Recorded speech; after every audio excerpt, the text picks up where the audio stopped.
নেতাজিকে অপমান এত আস্পর্ধা পায় কি করে? বিজেপি সাংসদ বলে কি মানুষ ছেড়ে কথা বলবে?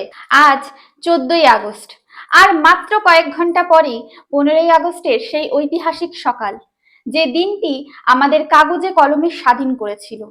কিন্তু আজকের এই পবিত্র রাতে দাঁড়িয়ে আমাদের নিজেদের বুকে হাত দিয়ে একটা প্রশ্ন করা খুব দরকার। আমরা কি সত্যিই স্বাধীন হতে পেরেছি?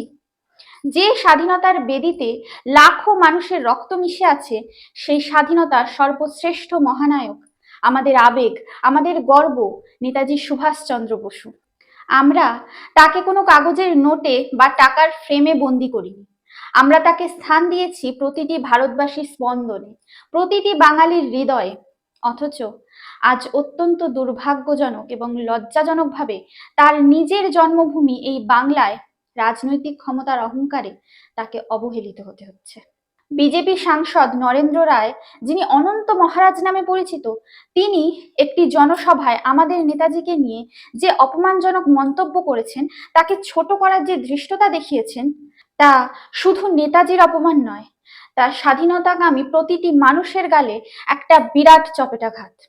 যে মানুষটা নিজের জীবন, পরিবার, সুখ, আনন্দ সবকিছু বিসর্জন দিয়ে আজাদ হিন্দ ফৌজ গড়ে তুলেছিলেন, তাকে অপমান করার সাহস এরা পায় কোথা থেকে? আজ দলমতের ঊর্ধ্বে উঠে এই অন্যায়ের বিরুদ্ধে গর্জে ওঠার সময় এসেছে।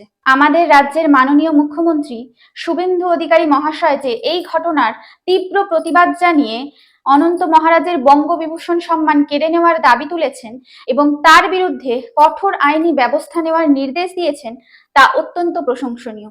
নেতাজি কোনো একটি দলের সম্পত্তি নন, তিনি গোটা ভারতের চেতনা। ক্ষমতার দম্ভে অন্ধ হয়ে যারা ইতিহাসকে কালিমালিপ্ত করতে চান, তাদেরকে আমরা স্পষ্টভাবে জানিয়ে দিতে চাই, নেতাজির অসম্মান, নেতাজির অপমান এই বাংলা কোনো দিন সহ্য করবে না।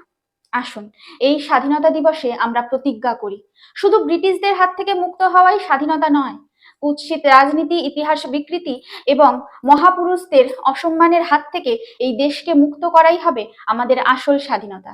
জয় হিন্দ, বন্দে মাতরম।